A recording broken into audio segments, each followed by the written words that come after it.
Welcome to Steeped in Wellness, brought to you by Matcha.com. Here we spill the tea on wellness trends, personal growth, and the latest health news. Now, here are your hosts, licensed dietitian Diana Weil and medical journalist Laura Hodgevateris. Hello, and welcome to this week's episode of Steeped in Wellness. This week, we have Cole McClarren, who is a certified financial planner and a senior partner at Cambridge Financial Group. He has a background in finance and economics and helps clients navigate the financial world and align their present habits with their future goals.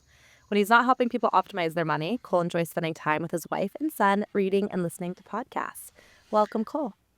Welcome, Thank you. Cole. Great to be here. Nice to be here with both of you. Off the bat, Cole, can you define what a financial advisor is?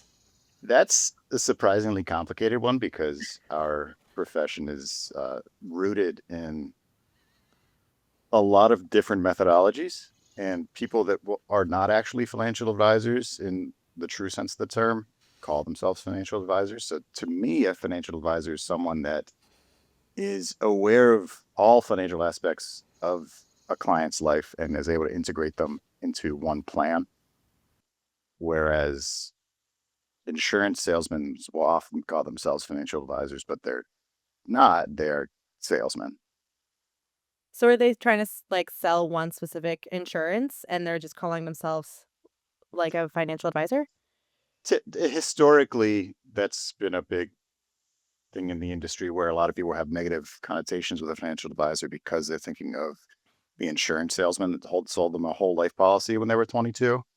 A lot of this has to do with the certifications that come after your name, and it looks a little bit like alphabet soup, right, Cole? But you want to find somebody that has a certain designation in the field, right? Exactly. You're ideally you're looking for a certified financial planner, a CFP. CFP. I had no idea. So wait, Cole, how did you get into this?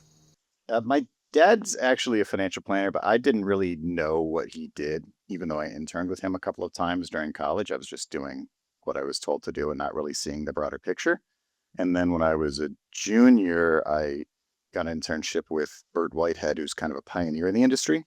Actually, I lived with him on a futon and worked in his office and saw how he operated and was like, oh, that seems like a pretty good job because it's a really good combination of psychology and business, and both of those were my interests. And I never really had something that I was sure I was going to do because I was interested in a lot of things. So it was nice to see someone that was just helping people in a way that can be very complicated, and seeing the gratitude of the clients and just earning a paycheck for helping others directly and sharing their knowledge, just giving advice. I always think about someone who's in the finance world as being really good at math, that you have to be good at math or numbers to do this. Is that a misconception, or do you think that that's true? I think it used to be true. I think it's helpful still, but everything we do is on the computer at this point. So the simulations that our software is running, no one can do on their head. It's, they're running 1,000 different scenarios based on 60 different years. And you kind of need to have an understanding of when a number looks right or not. And it can be helpful to be able to add numbers up on the fly, but it's mostly it's multiplication, addition, subtraction. Can't think of any good uses for long division in the field.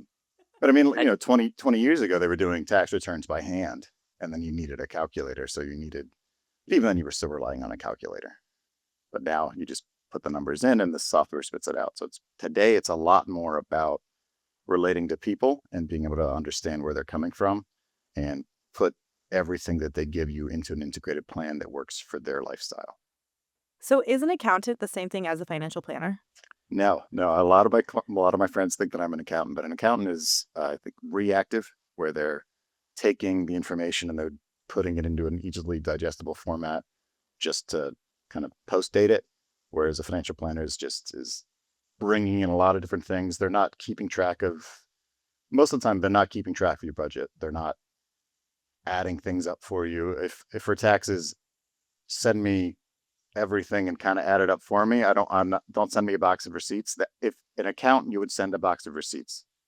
Or hopefully a spreadsheet and not a shoebox full at this point. But I know people that have the shoebox. Yes. Yeah, we've got a couple of those still, and we'll run through them somewhat. It's nice to do that from time to time, but we do so many different things, especially in our practice, because we're comprehensive financial planners, which is not that common in the industry. What is a comprehensive financial planner, Cole? A comprehensive financial planner is a financial planner that takes into account all aspects of your financial life.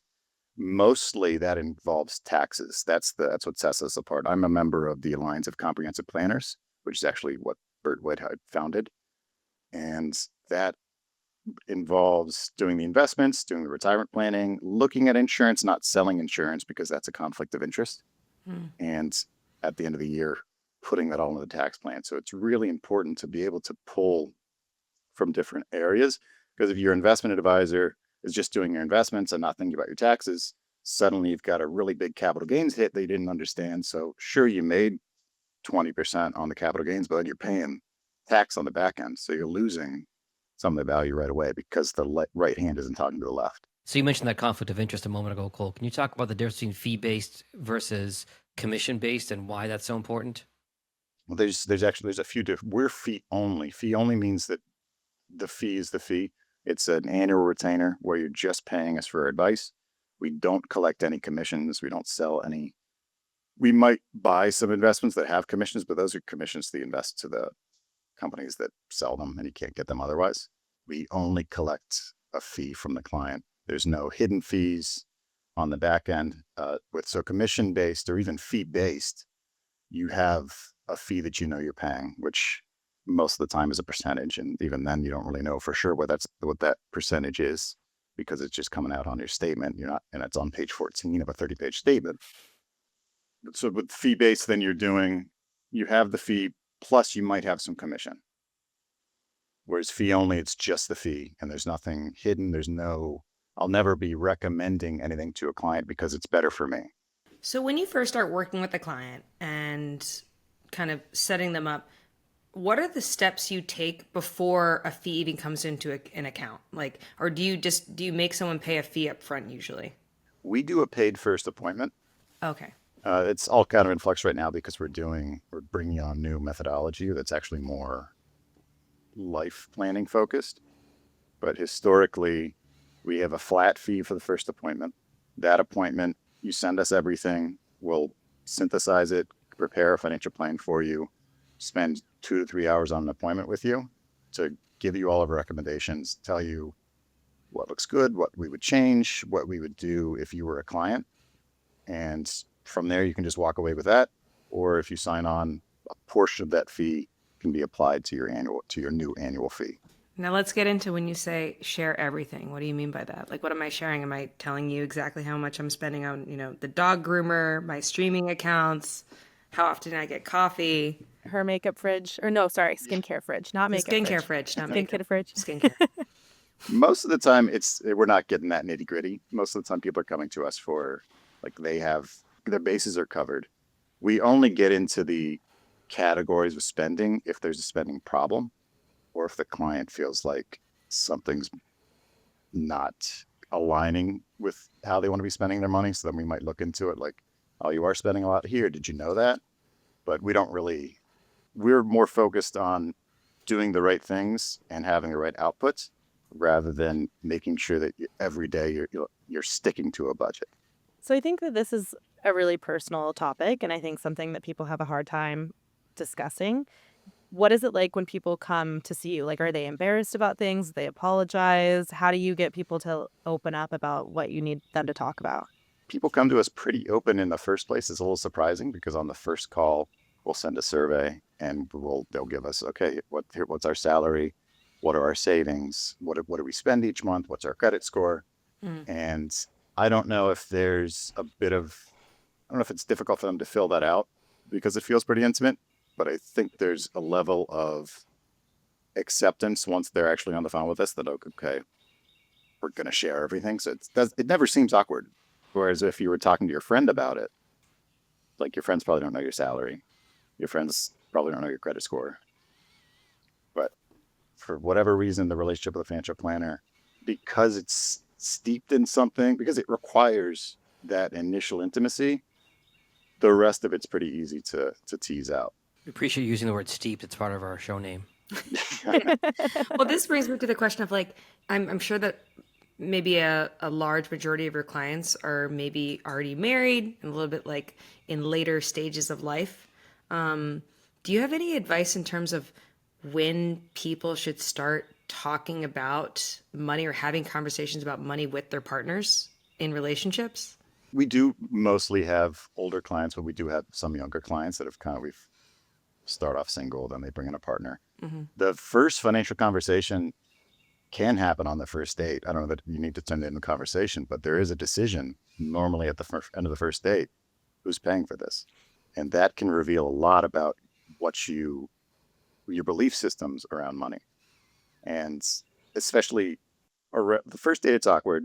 Around the third date, you probably are going to be like, okay, if we're going to keep doing this, what's the plan? Are we going to split it?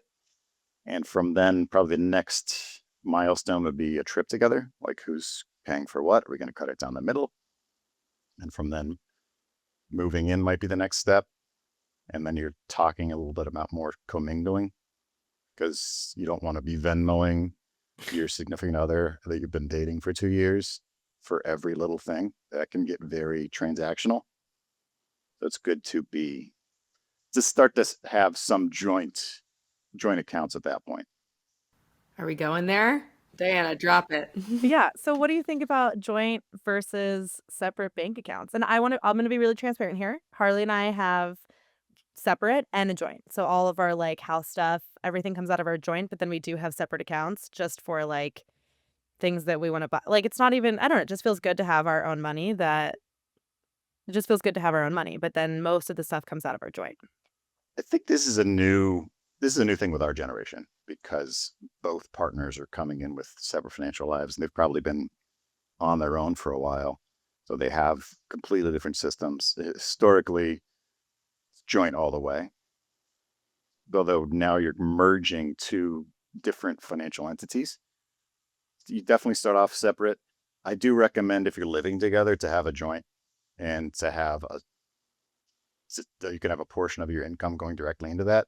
That doesn't necessarily mean everything's cut down the middle. That's definitely a conversation we need to have. Like, if one partner makes a lot more, are they giving more, or are they giving just the same as the partner? I think especially once a kid's involved, things really blend into a joint, and it becomes a lot easier to just do everything in one joint thing. Because are you going to talk about, okay, well, you're going to cover the diapers, I'm going to cover the baby food? That can get that creates a decision out of every purchase, and with every decision comes a potential for conflict. The joint and separate is a good approach, especially for early on. I think the further along you go, and I haven't had too many clients that have started off single and then kind of morphed into one joint entity yet, but I expect that that's where a lot of times it will go, because you're used to, well, this partner makes this partner does this. So as long as you're on the same page with your long-term plans, and the one partner is not spending out of turn on things that go against what you've talked about, joint is just a lot easier. To be completely separate, married with a child, is, if it works for you, it works for you. And there's no hard and fast rules. Joint is just typically easier. But if separate works for you and you don't feel like there's any friction with that, stay separate. I'll jump in. My wife and I got married older. We were in our mid to late 30s when we got married. So we were established in our careers. We were used to having things separate. We've been married almost 8 years, and we still have separate accounts. Now, we don't have kids, to your point, Cole. I think that's a big part of it too. But we just have constant open communication about what we're spending our money on, who covers this bill, who covers that bill. We go out to eat, who covers it. Do I want the Delta points on my credit card, that kind of thing. So I think it can work. But your point is certainly well taken. Communication is the key, and everybody's situation is different. Well, Laura, what do you do? Are you guys separate? We're at this point, we're completely separate. The only thing I guess we're joint on is our, so I have a 1.5-year-old, and we have a savings account for him that we both pour into. And then we're going to create another account for him for, any like educational fees and things like that.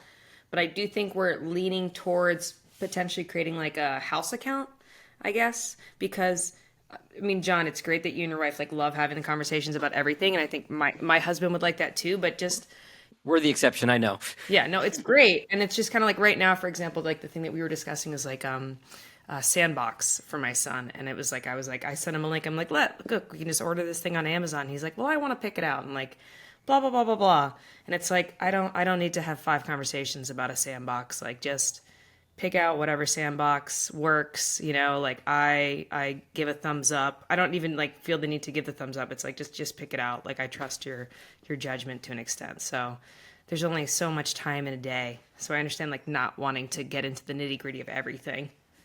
Yeah, that feels complicated to me, to be honest, to have to like always be navigating like who pays for dinner and who pays for yeah. I will say for the most part, there are certain bills that I pay, there are certain bills that she pays, and we have a pretty good separation as far as who pays what, and then we kind of reconcile at the end of the month. But your point is certainly well taken. I don't recommend it for everybody.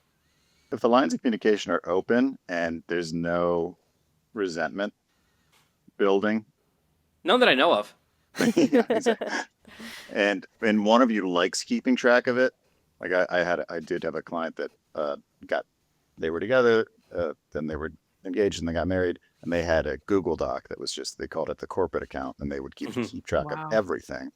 And they're probably 80-90% joint now. And it just became a point like, how is this serving you? Is this bringing you closer together? Is this making your life easier? When I'm on Venmo getting something, I'll look through and see like, those two are married and they're Venmoing each other every Wow. week for. Yes, I see that too. Also, the people who keep their Venmos public, I'm like, what are you doing? That's a different conversation. Yeah, that's always like the weird things people put in the memo field for everybody to see. No, thank you. But I do look through it occasionally. I mean, I No, it's fascinating. Voyeurism is what it is. Very interesting. Cole, one of the things that you said early on was that our friends don't know our salaries, that like it's not something that we talk about publicly. And I have made a point to try and talk about money because I think it's important, especially for women. And I've heard that the more open we are about our salaries, the better people get paid. Because if it's like, oh, you're actually making significantly more than me, I should probably ask for a raise. What's your opinion on that? Do you think that we should be having more conversations openly? Do you think it is taboo? It's certainly taboo, but it is becoming less taboo because it is a bit of a tool of the owner to make sure that the people underneath don't know what they're being paid. But it certainly makes things easier in some regards, but it is, to be more open with it would be ideal. I don't actively try to get clients to talk about their salaries with their friends, but it is, if society as a whole did that, then yes, salaries would likely go up and there would be less Disparity in terms of salary? disparity, but also it wouldn't be as intimate to talk about it because it seems more intimate than it actually is. Yeah. I mean, we also we show our salary, like it's, depending on your lifestyle, how you buy things, like it's, you can tell where someone's kind of. I was about to say, like, whenever people make big purchases, like they're purchasing a house, they're purchasing a new car, like they're getting a big play set for their kid out back, and like you're coming over and they're showing it off, like new grill, you kind of like can put some of the pieces together there. Most of the time, I think that's actually the people that are showing off more are making less. That could be the keeping up with the Joneses aspect of it could be mitigated with knowing what they're actually earning because especially if you live in a neighborhood where your income is lower than everybody else's and you're like, well, this guy's driving this car. I live here. I should also drive that car. You don't know that person's making $1 million a year and you're making 120. So it's a bigger impact on you than it is on them. Yeah. And you don't know if like they bought the car outright and you're, leasing your car. You're not going to talk about that necessarily. Yeah, and that's a classic example of The Millionaire Next Door, where that's a kind of a seminal book about just saving and being on a middle income and just saving over time, and then suddenly you're a millionaire, but your habits don't look like a millionaire. So it's the people that are spending everything they're bringing in that look like they're worth more, but they're the people that you're reading about that are making $250,000 a year, living paycheck to paycheck. I mean, things are really expensive right now. And one thing that I am curious about is just like, how are people affording things? Because if you add like groceries and daycare and cars and houses. Sometimes I look at these people and I'm like, you have a pretty average job. I don't think that you're making that much money, but you are living as if you are making millions of dollars. Are people just wildly in debt? Are they using credit cards? Like what are people doing right now?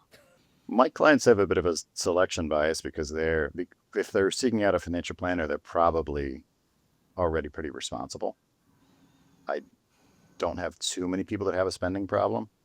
I know that there is probably a burgeoning debt crisis. I just heard about there's like a phantom debt thing with Coachella. There's some sort of, they're borrowing money and it's not being reported to credit reports. So no one's really tracking how much people are borrowing.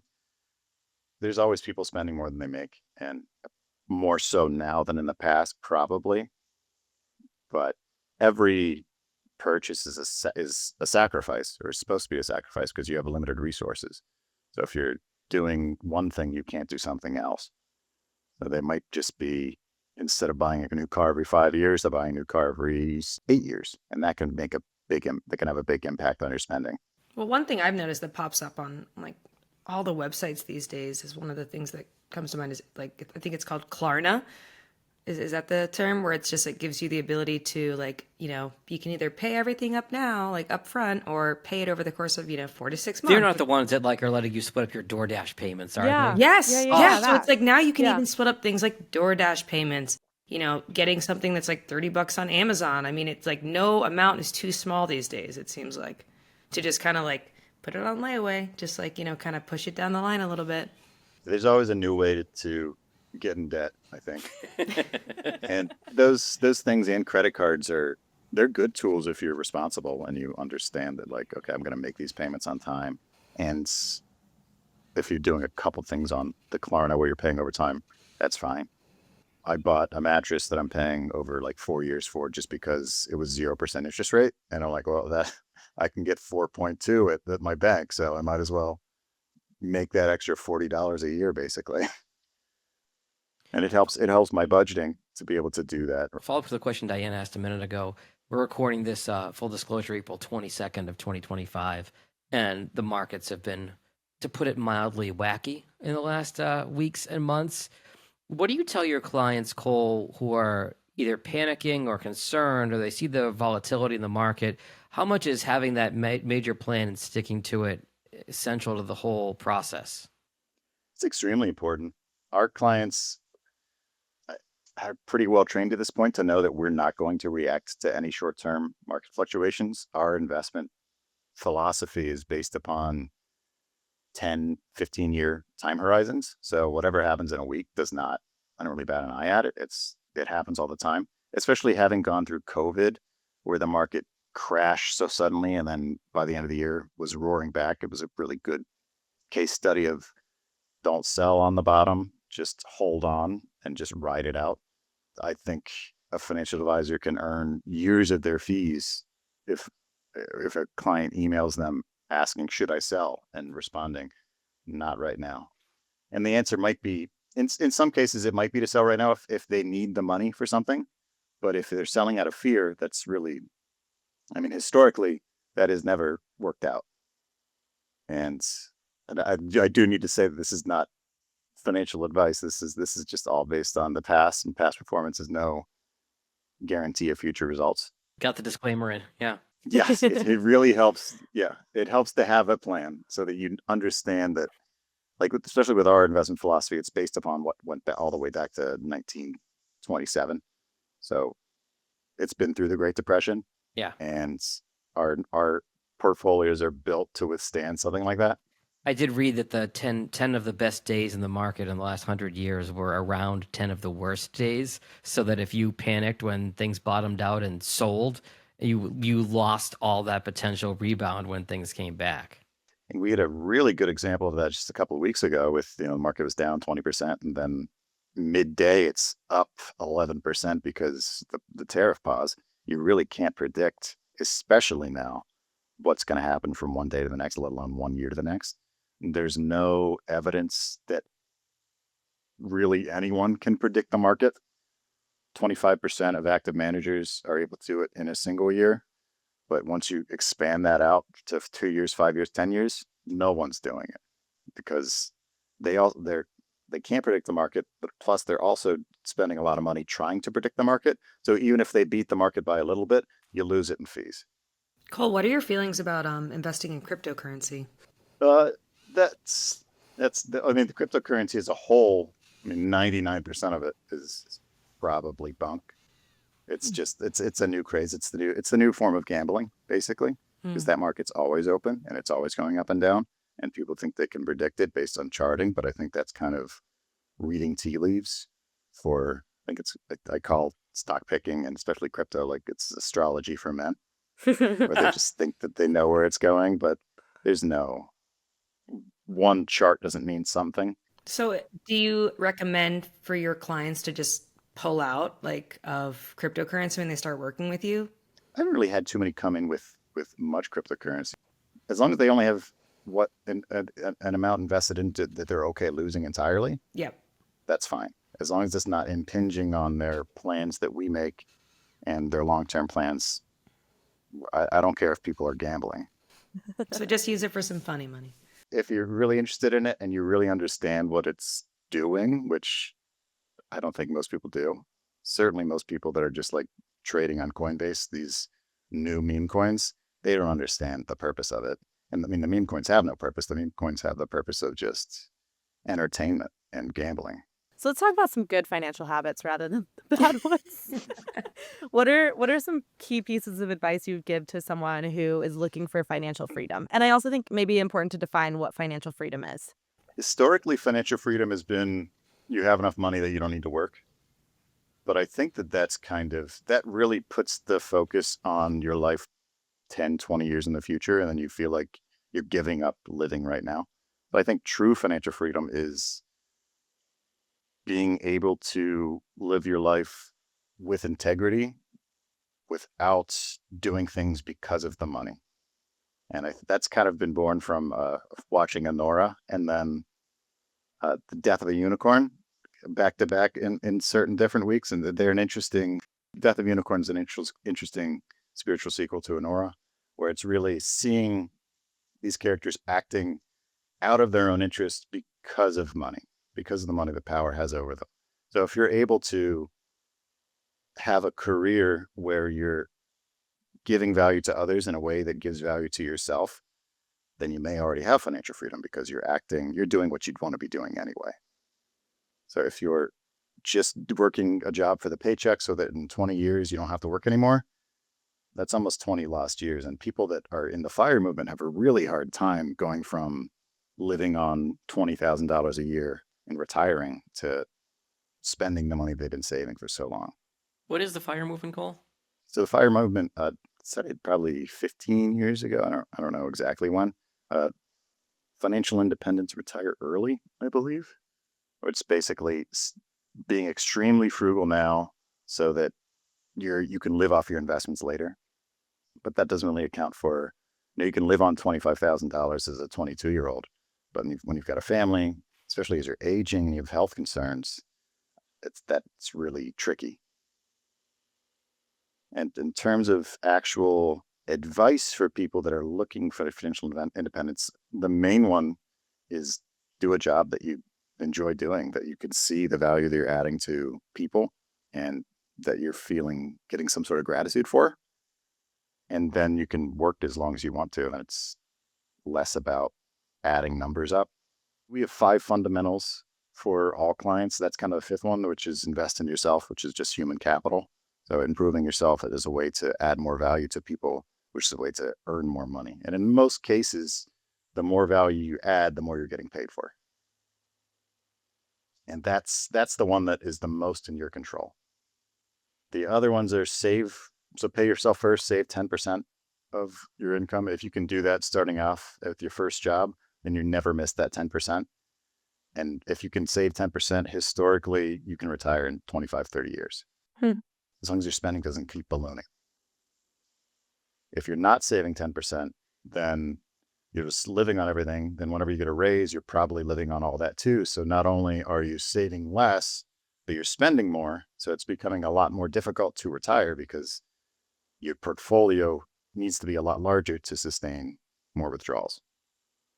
So the second fundamental is to have an adequate emergency fund. We recommend 2 to 6 months. I kind of do it as if you're in a really stable industry and it's just you, 2 months, unstable, 3 months. For each dependent, add another month.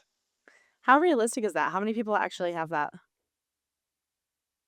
Of our clients, most of them. What do you think of the general population, though? Oh, general population, very few. I mean, there's the statistics that a certain number of people can't afford a $600 car repair. Yeah, that's crazy. Cole, I lived in Copenhagen, Denmark for 4 years, and one of the things that really struck me living there is that so few people had savings or emergency funds, like in case something went wrong.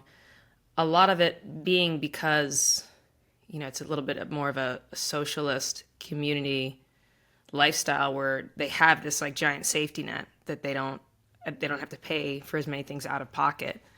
Would you say that it's kind of this thing that we have to deal with as Americans, especially? Yeah, in some regards, yeah, because they have a more robust unemployment system. So the emergency fund is for emergencies. It's to cover you if you lose your job for a few months. Yeah. And yeah, in the US, we don't have very, very many safety nets. Not to mention healthcare being tied to our jobs. Exactly. And I mean, even just going back to 40 years ago, this profession barely existed because people had pensions and they would just work until they were 60, 65, and then their company would keep paying them because they saved into the pension system. And once they got rid of those, they added the responsibility to the individual without giving them the education to, okay, well now if you're saving just as much as you were into a pension, but into your 401k, you can actually do better. But if you're not being provided with the resources to invest that money, if you're not being told how much you need to be saving, then you run into issues with not having enough. I feel like a lot of people these days are spending a lot on vacations. Do you have any like kind of percentage that you should be spending on, your annual household salary on vacations? It depends on how important that is for you and how it fits into the rest. Like if you really like having a beautiful home, then you're probably spending more than the typical rate to look for on home spending is 30%. But if it's something that you value a lot, you spend more on it.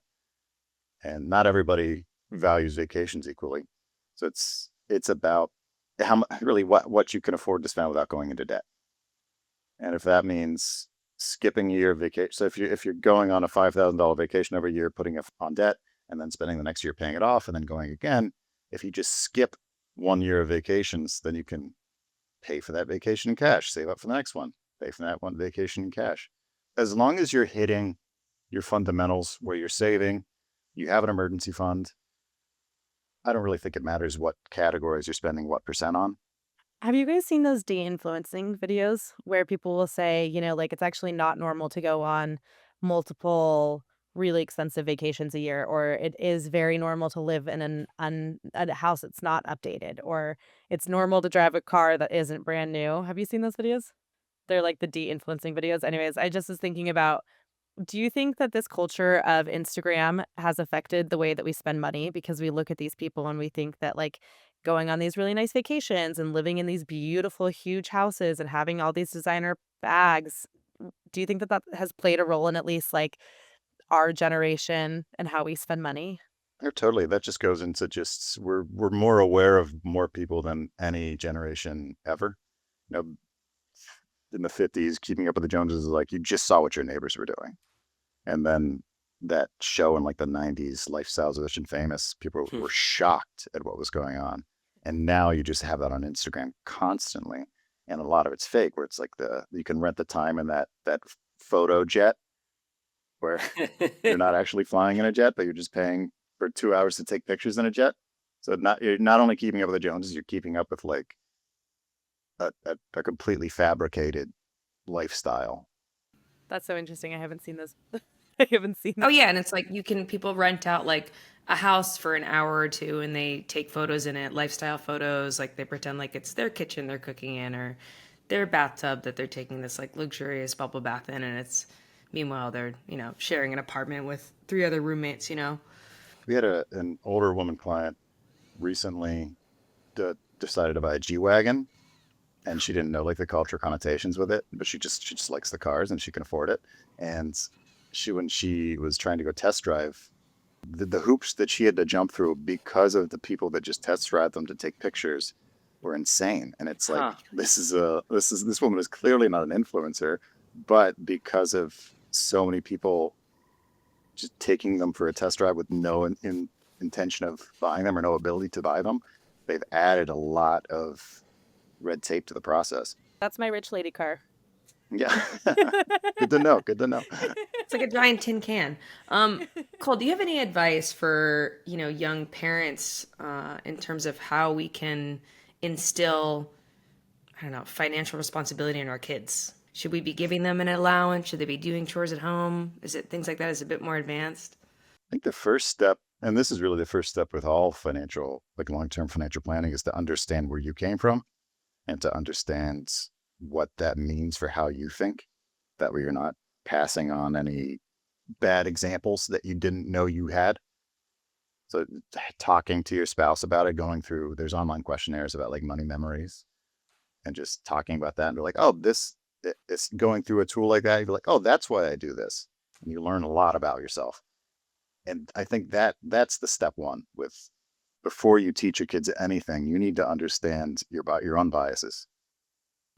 So using one of those online questionnaires, do you have like any specific one that you'd recommend We us to use use? one that's proprietary with Okay. the firm we do. It's called Money Quotient. Cole, I'll share that I picked up a lot of my parents' bad financial habits. And this Hmm. is where I give my wife, Ellen, a lot of credit because she kind of set me straight with some things. We were dating long distance for a while, and I was like, oh, geez, I don't have a lot of money this month. I'm spending it all on airfare to fly up and come see you. And she said, you're not spending your money all on airfare. You're spending it at Starbucks every morning. And I went and I looked at my bank account, and I was spending more at Starbucks than I was on Delta or at the time Spirit. And so I was very surprised by that, but a lot of bad habits I learned, Hmm. and then I had to unlearn. And now that we've been together for a while, she has an understanding for me of where my bad habits came from and where her good habits came from, and where I just basically listen to her at this point. I mean, I can recommend Ramit Sethi's book, Money for Couples. That one, and I don't know if his first book, I Would Teach You to Be Rich, also goes through that type of thing. But one of the early things, especially, is to go through that with your partner and talk about where you came from, what your assumptions are, and from there you can make a plan on like, okay, are we going to do an allowance for the child? Are we going to just save in their 529s? Are they going to have to work for all their money? I think it's important to have money conversations around your child as long as, I mean, if you're consciously having money conversations around your child, you're probably healthier because you've thought about it. But I think the biggest one is college. Should we start? I mean, I've seen videos that's like when the second you get pregnant, you should start Yeah. a college fund for your kid. What do you think about that? I mean, the math says probably, but my main approach to that is just like with the airplane safety announcements. Whenever if the oxygen masks drop, you put yours on first, and then you help your child. Because there are a lot of ways to pay for college. There are not a lot of ways to pay for retirement. So you think prioritize retirement and then your kid's college?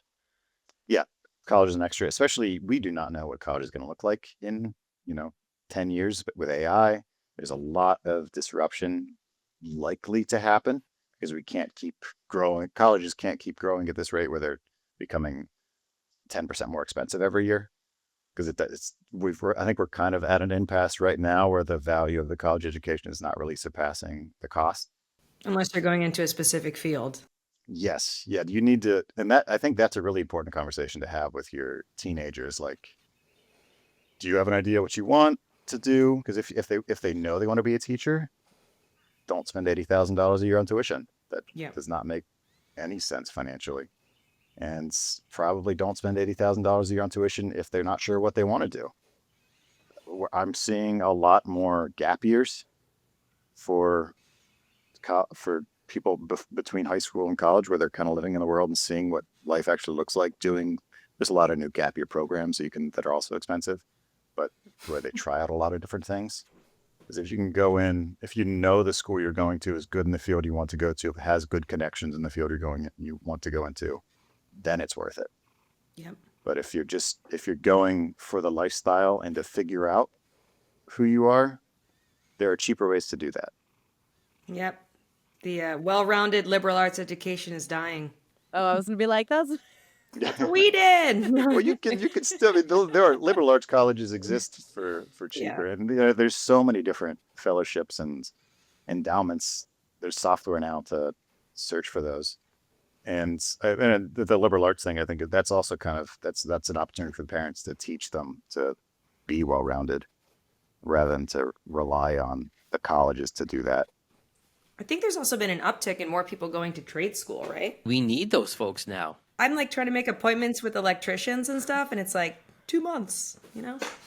I think society's probably shifting towards that because those are ones that are a lot safer in the future. And aren't going to be taken by AI.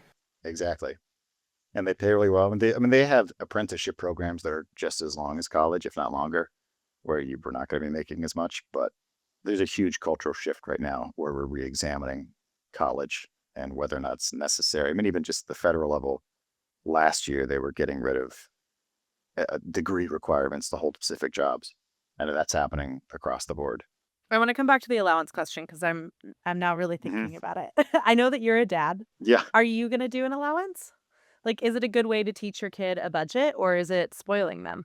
I think we'll do an allowance. It's the level between good for understanding how money works and spoiling them is about how big the allowance is. $5 a week is enough, especially for like a 10-year-old, to buy candy or save some for the future. My nephew has been saving up for a Nintendo Switch for like a year and finally has enough. And, some kids are just really good savers. Some will spend it immediately. I was a spend it immediately kid. And I'm definitely more of a saver now, but that's because I set things up to happen automatically. But if I see it in the account meant for spending, it's probably going to get spent. I was the type of kid, whenever I got like a check, anything, money for a birthday, Christmas, I would just immediately hand it to my mom and say, put it in my savings account. Yeah. I think the important thing is with the allowances that you have the conversation with a kid that like, hey, you can spend all this if you want to, but you won't be able to buy bigger things in the future. Yeah. And you can't save for things that you don't know you're going to want. If you're just giving your kid an allowance and not having a conversation about it, then you're setting it up for, then you're just having them follow your examples. You might not know that you're leading. Now, Cole, are you going to attach any allowance to some sort of like chores, like, a paid allowance, like, you have to do X to get your $5 a week? My son's 2, so we haven't had too much of a discussion about that. My wife will be hearing this, and that'll spur the discussion probably. I think it's probably, just from my perspective, to tie it to the money is a little. I think you tie the chores to just contributing to the household. Yeah. And maybe not necessarily being paid for the chores, but if they're not doing anything that they're supposed to be doing in the house, then you could take the money away because that's a privilege. Yeah, that's how I feel about that too. If you tie it to the money, that can instill some Protestant work ethic in kids. But it's all about what you want your kid to believe about money and creating healthy associations with it. And if that means you're going to scrap and you're going to earn every dollar, if that's what you want your kid to be, go for it. The society takes all types. So what do you think? I was just thinking about like teaching our kids, and the differences between the savers and the spenders. What are some of the biggest mistakes you think people make with money? Gambling? Yeah, sports gambling is the new smoking. That's going to be a huge scourge on young men. Generally, that's keeping up with the Joneses, not understanding the underpinnings of like the financial systems that they have. They're like, oh, they have this real nice car, but do you know they're also saving 25% of their 401k, and they've been saving up for this car for 5 years and all these different things. So it's really just acting based on what you see, and that can get you into trouble. Not understanding the effect that your community has on your spending habits is a really big one. Mm-hmm. Credit card debt churning through credit, like doing credit card debt over and over is a big one. Like if you have credit card in debt now and you're like, oh, that was because I had this emergency, very rarely is that the result of one emergency and it's a one-off thing. It's a cycle where like, oh, well, I needed this and I couldn't afford it at the time, but it had to happen. So I did it and then I paid it off. And then like the next time something comes up, you're going to do the credit card. So you're just going to continuously be in debt. I was guilty of that from college up until through my 20s. I mean, my emergency my senior year of college was I needed to get to the bar 3 nights a week and my bank account was empty. And then it was traveling to friends' weddings and then Starbucks and coffee in my 20s. So you're right. It's not usually one thing. For me, it was definitely a mindset that I had to change and had to get out of. Did your wife help you with that, or was that before her? Yes, under threat of divorce. No, I'm kidding. Well, not really. But no, now she has put and I mean this in the most positive way possible. She's put a healthy fear into me where it will be a major issue between us if I'm irresponsible with my money. If I start paying a dime in interest on my credit cards and don't pay the full balance every month, like she's really kind of, and we make a good team. I've helped her with stuff and both the money stuff. She has been a godsend for my spending habits, I will say. And now it's been more important than ever. I mean, credit card rates are so high because interest rates are so much higher. Plus, the Consumer Financial Protection Bureau is essentially gone. So there's really no one looking out for you against predatory lending anymore. Now is a really good time to get a hold of your spending and your debt and understand there is such a good thing as good debt and bad debt. Good debt is a mortgage. Okay debt is a car, as long as it's less than 5 years payment plan. Bad debt is credit card debt and really any consumer debt. What about student loans? Student loans, if you have them, there's really not much you can do about them. Are they considered good debt? Yeah, up to a point. I mean, most of the time, the good debt conversation we have with clients, like we're not talking to people that are taking on student loans. But yeah, it depends. Going back to our conversation about the 529 plans and saving for college, you need to understand what you're paying for. And you need to probably run through the scenarios of like, this is what in your potential career path, this is what you'll be making. This is how much your student loan would be if you go to this school. And this is the amount of the payment you're going to be doing. And that's something that I would like anyone does. Even me as an 18-year-old, I don't know how much. I think if there were a budgeting aspect of, I think in like our civics class or something, in our health class one year we did like a budget, but they didn't have any talk about student loans on that. But that was kind of as they were becoming a big problem. I love that some states are mandating financial education in schools at this point. I live in Michigan, and Michigan is one of them. It's certainly more useful to me than I think trigonometry would have been. But as long as they're teaching the right things, like if they're still teaching you how to balance a checkbook, then probably not. What's very a helpful. checkbook, teacher? Yeah. So I came from a household where my dad and mom instilled in me, like, if you purchase anything, you need to be able to buy it outright, like cash up front, like no, mortgage, no leasing of cars, just buy it outright. To an extent, I feel like it has stunted my ability and eagerness to invest. So do you have any tips for someone in terms of like, if I'm starting to invest, what I should focus on first? There's two things there. The not taking on any debt, I think, is an unhealthy attitude, especially today. That's born of, I worked in McDonald's 20 hours a week and I put myself through college. Yeah, you could do that when college was like $2,000 a year. Yeah. And a house was $30,000, but that's just not, you can't, if you're waiting to save $600,000 in cash for a house, that's a lot of opportunity cost that you're missing. And a mortgage is actually it's a really good financial tool because you're borrowing at typically like the lowest rate you can borrow at. As long as you're putting down at least 20%, then you're avoiding the mortgage insurance and the fluctuations in the market. If you were to lose your job and not be able to pay your mortgage, then there's some room for the market to drop so you're not underwater on the mortgage. Okay. If you need to sell, you're not owing the bank money after you sell. And it's really good inflation protection. Because if you're borrowing at 6% and your payment is fixed, and that's why you want a fixed payment, not a variable payment. If we experience like hyperinflation or something, then you're still borrowing the exact amount you borrowed initially. So you might be able to pay off your house with like 2 paychecks in some sort of dystopian, in a Zimbabwe scenario. Or it's really good inflation protection. I mean, a lot of it is fear-based, right? It's just kind of like, oh my God, if we go into another recession or, you know, me and my husband both get really sick at the same time and we can't work. Like, I just want to be liquid, or I just want to be able to pick up and go and just like move to New Zealand if need be.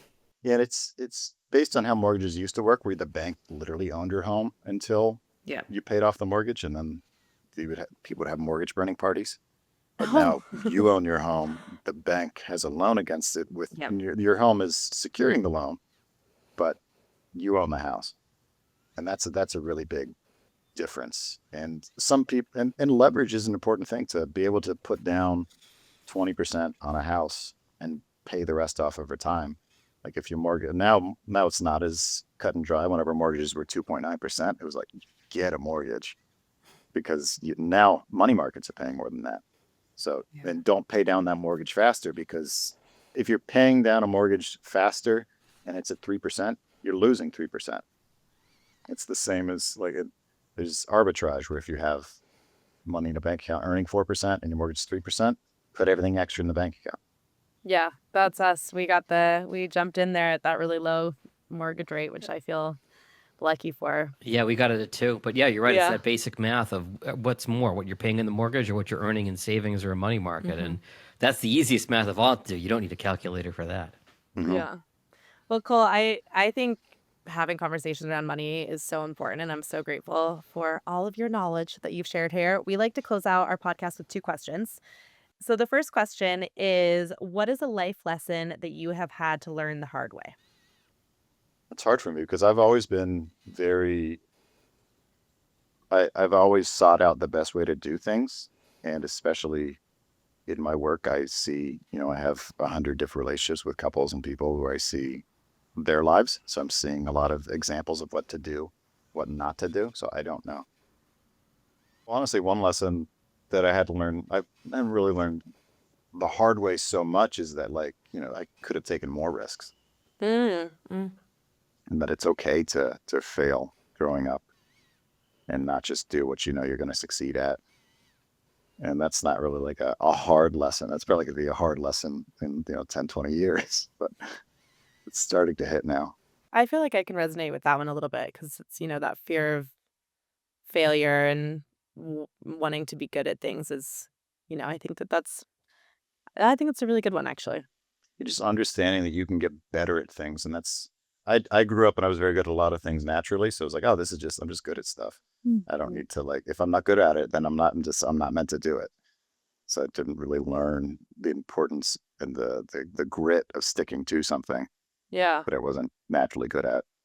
Yeah, learning from mistakes. For our second question, Cole, what is a current mantra right now that comes to mind? Piece of advice maybe you got from a mentor, family, friend? I'm learning from my wife to be more open with my desires, and I'm a people pleaser, and I'm good at it.